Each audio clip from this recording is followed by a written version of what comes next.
U Menteri Rangba ke Sorkar Jela u Conrad Sangma ne hawawan pai ye chah ktah u sorok ba NH06 hatain lum chnong do ongu wa uslap wa de hier hakini kisngi to wom ju MJ kamni hadu wa de M kithaw hapo ke Jela de hier uslap hadu wa pentam ya iwa jordo sop house nem na chwa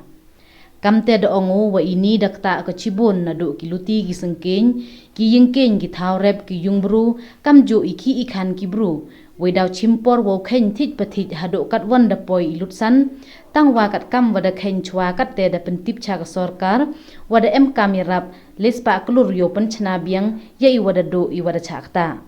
da khana ule wa ya ini da deb wo ya kalam wa menteri ki kam po yung keri u Amit Shah u phun le cho ne istem without pentip cho cho mentuhi janmin Neliang ke sorkar da pentip ko wadaw pha bru ko yu khen ye lutsan yo tip kat wanu e yaram u Conrad da pentip ule wada pha ye ki bor district wo e ki woro yarap cha ki bru we men step daw lai u chmau sanram yo pai ye wa chak ta we ha ki sngi wo bot daw lai u chari lom karo ne ha kli riat da pen man le ye ke review meeting de we em lang ki he ke district Number one, the rains that we have seen in the last a week's time, 5 to 6 days,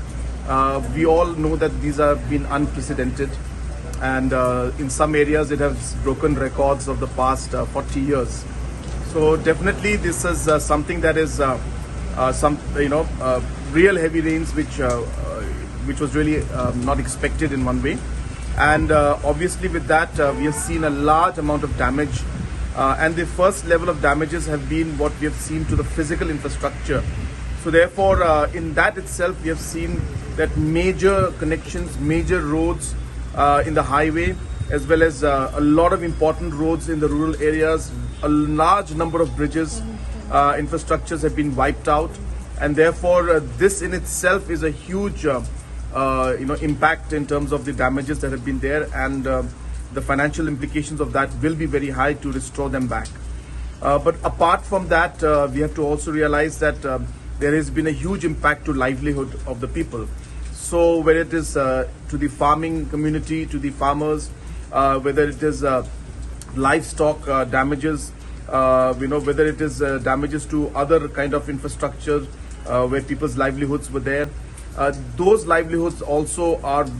things that have been damaged a lot, and it will take us some time to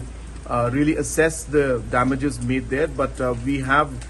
taken the steps to ensure that the different assessments are being done, and during this week we will make more efforts to ensure that more of the assessments are done in an accurate manner, and more importantly, steps should be taken immediately to ensure that we minimize the inconvenience and the losses that the people have faced. I'm not saying that we can make everything okay in the coming week. It is a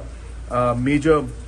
problem for us, but we will do our best to ensure that whatever steps can be taken will be taken in the next few days. I have written a letter to the Honorable Home Minister in which we have given a very preliminary assessment of the damages and in terms of the agriculture as well as the infrastructure damages. We have asked for a support of 300 crores from the Government of India, from the Home Ministry. And I had a word, Mr. Amit Shah ji called me up yesterday in the evening, and he asked for the extent of the damages and the current reports at the grassroots level. So I briefed him last night about it. I will be speaking to him again today when I get back to Shillong. And as you're aware, tomorrow I will be going to Mawsyngram. The after I'll be traveling to Garo Hills. And once I get all these reports personally, we will be preparing our side of the report. And at the same time, the Home Minister has assured me that he will be sending a central team to assess the entire overall situation and the damages caused. And based on that, we will move ahead.